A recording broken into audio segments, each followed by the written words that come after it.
28 онд нефт үйлдвэр ашиглалтанд орно. За бид бас сая явж үзлээ газар дээр нь говийн бүсийн гишүүд, за энэ шалгах ажлын хэсэг, мөнх хэсэлэн гишүүдтэй ахалсан ажлын хэсэг үзлээ.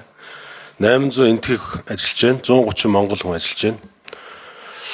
Бүтээгдэхүүн нь бол гэрээний дагуу одоо тоног төхөөрөмж, бараа материал нь 2 сар далайгаар тээвэрлэгдэж энтэг улсаас ирдэг юм байна.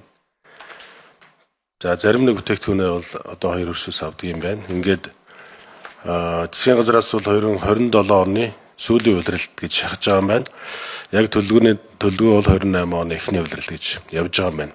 За бид нар бол ашиглалтанд орчих юм байна гэж итгэл найдвартай байгаа. Тэгээд энэ хилцээрийг бол би ингэж ойлгосон. Тэр нефтийн бүтээгдэхүүн нефтийн үйлдвэр ашиглалтанд ороод онгоцны түлш гаргахад шууд энэ гэрээ онгоцны түлш одоо дотоодын үйлдвэрээс авч эхэлнэ гэж ойлгож байгаа. Гүг энэ дотор нь ийм заалт байгаа байхгүй юу? Хоёрдугаарт нь байгаа харин. Би өчигдөр энэ чинь ажлын хэсэгтээ би бол урьдчилж уулзсан.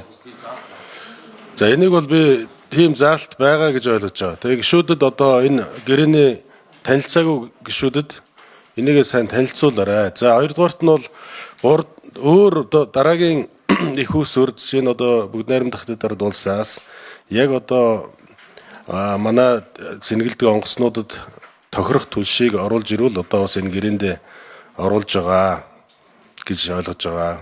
Тэгээд энэ бол одоо яалтчгүй л одоо бид нэр цаашдаа анхаарч одоо 3 хоногийн завсарлага авж байна.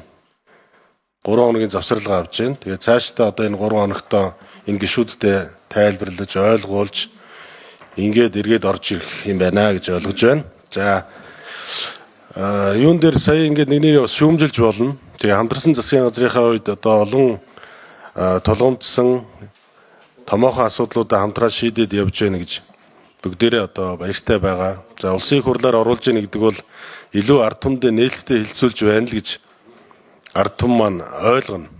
Тэгээд засгийн газар дангаараа шийдээд байхгүй улсын хурлаар оруулж яах гэдэг бол энэ асуудлыг илүү одоо ард түмний төлөөллүүдээр хэлэлцүүлж байна л гэж ойлгож байгаа. Тэгээд 3 хоногийн завсарлага энэ асуудлаар